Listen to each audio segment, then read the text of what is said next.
schooling, teaching, training, preparation, guidance, improvement, education hours, सिर्फ खबर 24 hours में।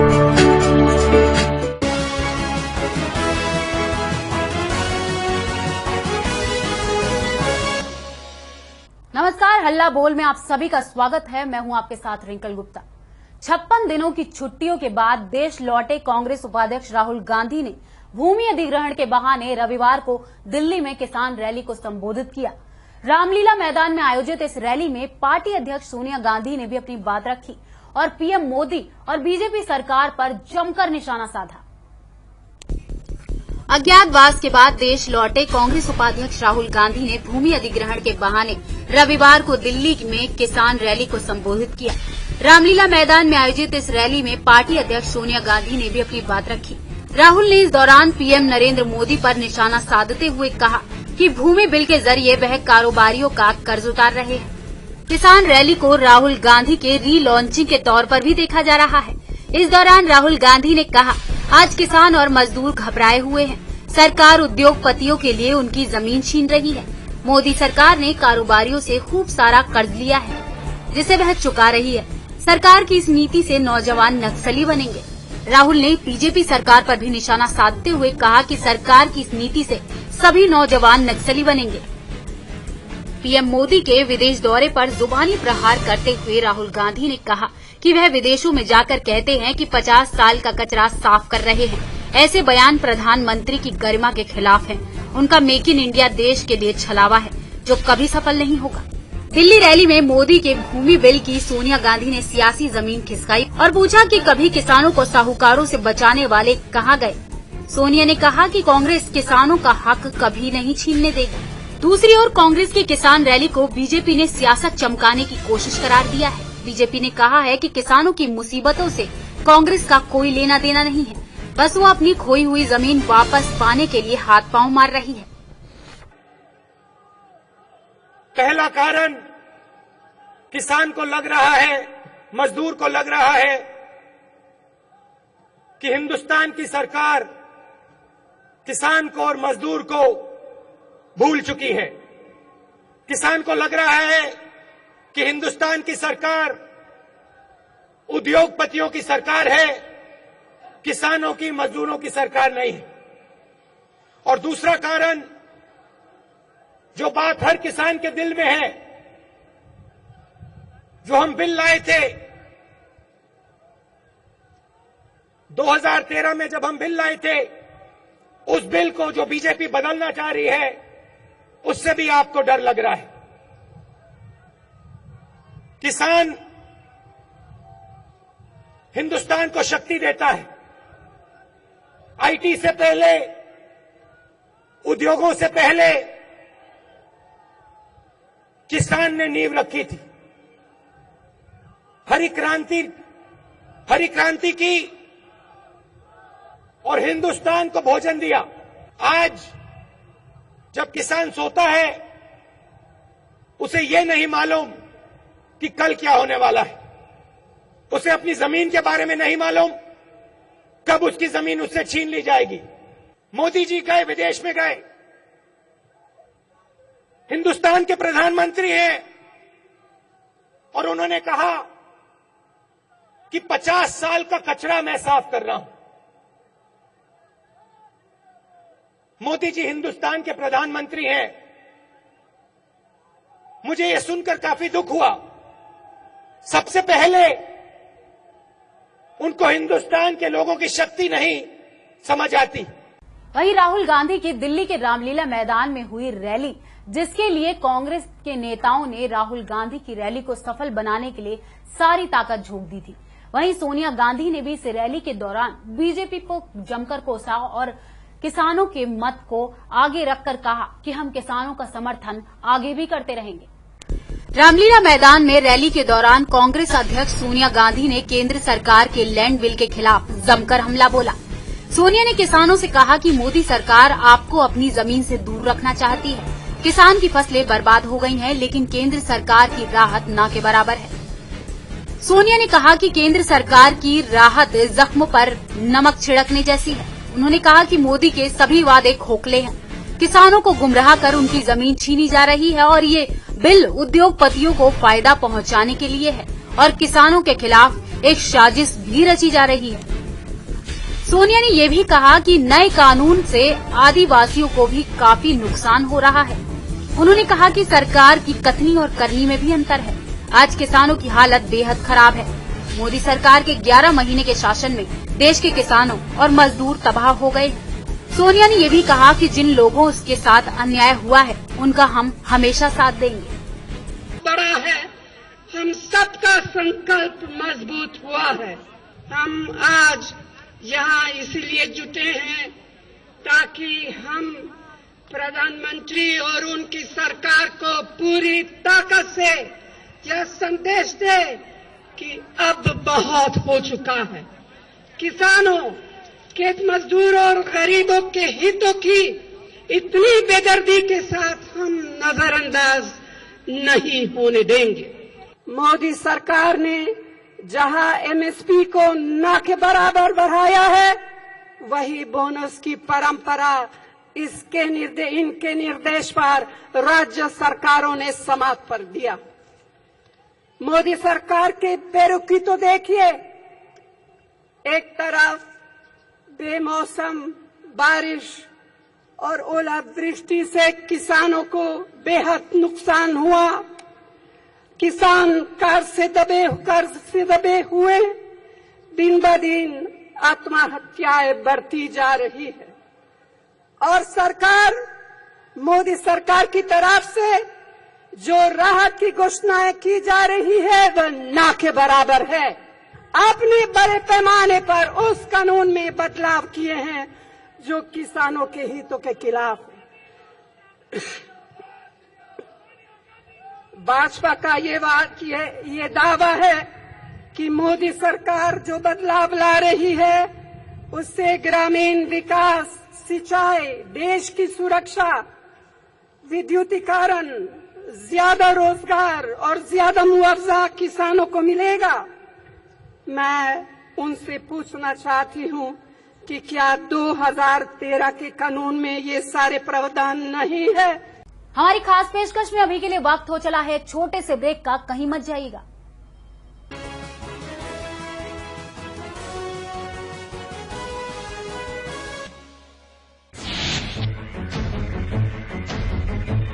हरियाणा विधानसभा चुनाव के बाद हरियाणा में पार्षदों के चुनाव की बनने लगी है रणनीति, खिंचने लगी है चुनावी बेसार, तैयार हो रहे हैं सियासी मोहरे।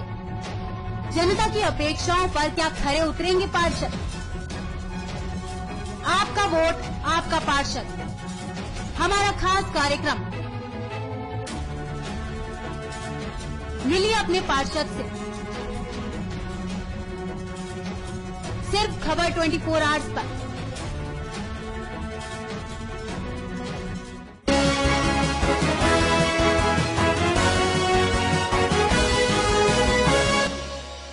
ब्रेक के बाद आप सभी का फिर से स्वागत है हमारी खास पेशकश में। रामलीला मैदान में कांग्रेस की ओर से बीजेपी पर किए गए हमले का बीजेपी ने भी करारा जवाब दिया। रैली के तुरंत बाद प्रेस कॉन्फ्रेंस कर रविशंकर प्रसाद ने कहा कि कांग्रेस सफेद झूठ बोल रही है। वहीं मोदी ने भी एक वार्ता के दौरान कहा कि न कांग्रेस अच्छा सुनना चाहती है और न ही अच्छा बोलना चाहती है और न ही अच्छा देखना चाहती है। दिल्ली की किसान रैली में राहुल गांधी के प्रधानमंत्री नरेंद्र मोदी पर निशाना साधने के बाद बीजेपी ने कांग्रेस उपाध्यक्ष पर जवाबी हमला बोला है। बीजेपी नेता रविशंकर ने सवाल भी उठाया है कि कांग्रेस राहुल को कितनी बार लॉन्च और रीलॉन्च करेगी। दरअसल किसान रैली को राहुल की रीलॉन्चिंग के तौर पर देखा जा रहा है। लगभग 2 महीने तक राहुल भारत में नहीं थे और उनकी पार्टी के नेता तर्क दे रहे थे कि वे आत्मचिंतन के लिए विदेश गए हुए हैं। रविशंकर प्रसाद ने कहा कि कोई आत्मचिंतन के लिए विदेश नहीं जाता। बीजेपी ने मांग की है कि राहुल को प्रधानमंत्री मोदी से माफी मांगनी चाहिए। राहुल ने अपनी रैली में कहा था कि प्रधानमंत्री भूमि बिल के जरिए कारोबारियों का कर्ज उतार रहे हैं। वहीं केंद्रीय मंत्री नितिन गडकरी ने भी राहुल पर जमकर निशाना साधते हुए कहा कि राहुल गांधी आज धरती पर उतरे हैं, अभी तक वो आसमान में थे। इस देश के विकास मॉडल को देश में जो लोकप्रियता मिल रही है, कांग्रेस उससे परेशान है। उन्होंने कहा, जब रॉबर्ट वाड्रा को जमीन दी गई थी तब कांग्रेस को किसानों से सहमति लेने वाला क्लॉज याद नहीं आया। कांग्रेस के सीएम हुड्डा ने किसानों की जमीन बिल्डरों को बेची। गडकरी ने ये भी कहा कि कांग्रेस सिर्फ किसानों को बरगला रही है। राहुल ने रविवार की रैली में कहा कि आज किसान और मजदूर घबराए हुए हैं। सरकार उद्योगपतियों के लिए उनकी जमीन छीन रही है। मोदी सरकार ने कारोबारियों से खूब सारा कर्ज लिया है, जिसे वह चुका रही है। सरकार की इस नीति से नौजवान नक्सली बनेंगे। राहुल की इन्हीं बातों पर पलटवार करते हुए बीजेपी सरकार ने राहुल पर फिर से निशाना साधा है। लेकिन पक्ष और विपक्ष की इस खींचतान और वार पलटवार में किसानों को आखिर क्या मिलेगा, ये बड़ा सवाल है। तो था जर्मनी में जो एक विश्व का सबसे बड़ा हैनोवर फेयर होता है, जिसमें भारत पार्टनर कंट्री था, और मेक इन इंडिया के लिए वो एक अच्छा प्लेटफॉर्म था। और स्वाभाविक है कि जाते हैं तो जरा ज्यादा ही फायदा उठाएं। तो फिर फ्रांस और कनाडा दोनों का साथ साथ कार्यक्रम हुआ। लेकिन इस यात्रा में करीब करीब हर किसी की पीन एक ही जगह पे अटक गई। उसमें कुछ हमारा भी दोष होगा कम्युनिकेशन में, ऐसा मुझे लगता है। हमारे यानी मैं मेरे से शुरू करता हूं। ज्यादातर रफेल उसी के आसपास गाड़ी चल पड़ी। वैसे बहुत महत्वपूर्ण निर्णय हुए, मैं सबकी चर्चा नहीं करता हूं, लेकिन दो की मैं करना चाहता हूं, जिसकी तरफ या तो ध्यान गया नहीं या ध्यान जानबूझ करके कुछ लोगों ने उस पर ध्यान लोगों का आकर्षित न होने देने के लिए भरपूर प्रयास किया है। जो भी हो, लेकिन मैं मानता हूं कि हमारी जिम्मेवारी थी कि हम उसको अच्छे ढंग से कम्युनिकेट करें। हमारे देश में सब सरकारों ने, ये जरूरी नहीं कि मोदी सरकार को ही उल्लेख किया जाए, सब सरकारों ने लगातार ये कोशिश की है कि सिविल न्यूक्लियर के क्षेत्र में ब्रेक थ्रू हो। किसी न किसी कारण से उसमें हमें विश्व का न समर्थन मिलता रहा, न सहाय मिलती रही। हमें टेक्नोलॉजी चाहिए तो कोई देने को तैयार नहीं, फ्यूल चाहिए तो कोई देने को तैयार नहीं। और दुनिया ये तो कहे कि कार्बन एमिशन कम करो, एनर्जी के सोर्सेज बदलो, ये तो जगत हमको कहे, लेकिन न्यूक्लियर की बात आए तो सब लोग हमसे किनारा कर लेते थे। जापान के अपने आंतरिक सिद्धांत है, नीति नियम है, उसकी भी मदद नहीं मिलती थी। भारत को सिविल न्यूक्लियर के लिए रिएक्टर की जरूरत है, मैं रिएक्टर मिलता नहीं, कोई देता नहीं। इतने सालों, और सब सरकार ने प्रयास किया, ऐसा नहीं किसी ने प्रयास नहीं किया। मैं किसी की आलोचना नहीं करता हूं। पहली बार एक बहुत बड़ा निर्णय हुआ है, और वो मेक इन इंडिया की दृष्टि से भी बहुत बड़ा निर्णय है। फ्रांस रिएक्टर टेक्नोलॉजी देने के लिए सहमत हुआ है इस यात्रा में, और एल&टी और फ्रांस की कंपनी अरेवा मिलकर के भारत में न्यूक्लियर के लिए रिएक्टर का निर्माण करेंगे।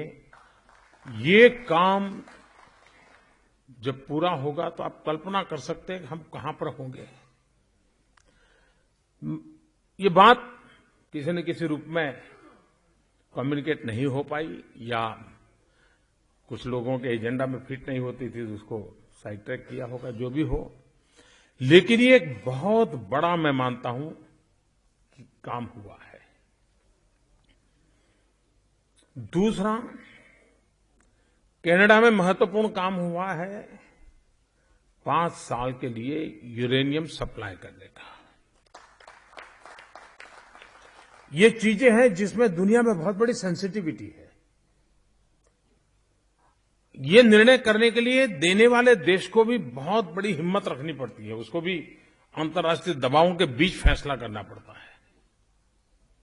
लेकिन भारत की एक विश्वसनीयता बढ़ी है, उसका परिणाम है कि आज इन चीजों में सफलता मिल रही है। और मैं समझता हूं कि आने वाले दिनों में भारत की विकास यात्रा में इसका एक बहुत बड़ा प्रभाव होने वाला है। स्पेस में हमने जिस प्रकार से अपनी एक जगह बनाई है, एटॉमिक एनर्जी में हम लोग जिस प्रकार से दुनिया के एटॉमिक एनर्जी वर्ल्ड जो है उसमें अपने स्थान अनुभव करते हैं, न्यूक्लियर क्षेत्र में हम आश्रित रहे, हमेशा कभी कभी निराश्रित रहे। पहली बार, और जब इन चीजों में जाते हैं तो आप डेवलपमेंट के नेक्स्ट लेवल में एंटर कर जाते हैं। और मैं समझता हूं, खैर स्किल डेवलपमेंट वगैरह कई ऐसे महत्वपूर्ण निर्णय हुए हैं जिसकी संसद में जब सुषमा जी बात करेगी तो आपके पास डिटेल मिलेगी, तो मैं इसकी अभी चर्चा नहीं करता हूं। एक और काम अभी भी मैं बताता हूं, हम मन से, स्वभाव से, संस्कार से सत्ता से जुड़ नहीं पाते हैं। मैं इसे वैसे बुरा नहीं मानता हूं। हम वो लोग हैं जिनको सत्ता से जुड़ते नहीं है, इसका कारण होता है, इसका परिणाम ये भी होता है कि सत्ता का नशा में चढ़ता नहीं है। जाने अनजाने में भी हमारे डीएनए में हम विपक्ष में रहे हैं तो वो ज्यादा रहता है, और परिणाम स्वरूप अच्छी अच्छी बातों का भी जो इको इफेक्ट होना चाहिए, और इसमें मीडिया को दोष देने की जरूरत नहीं है जी। अच्छी चीजों का इको इफेक्ट होना चाहिए, वो हमारा छूट जाता है। क्यों छूट जाता है? वो मूल प्रकृति है। मैं एक छोटी घटना बताता हूं, लेकिन वो कितना बड़ा काम है। लेकिन जिस प्रकार से हमें इस बात को लेना चाहिए, हम ही नहीं ले पाते। आप कल्पना कर सकते हो कि यमन में 2400 घंटे बॉम्बार्डिंग चलता हो,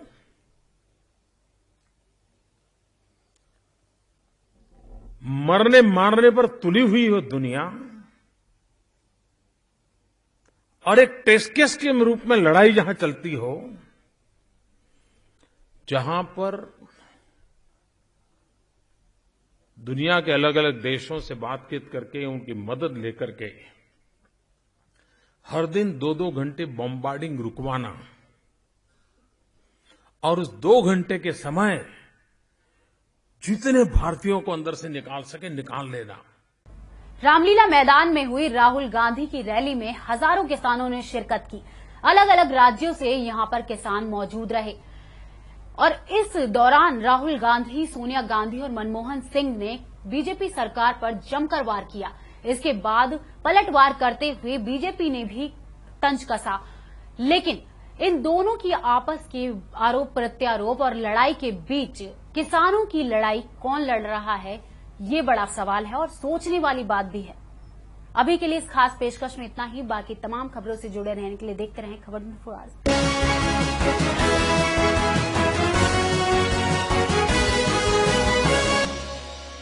Schooling, teaching, training, preparation, guidance,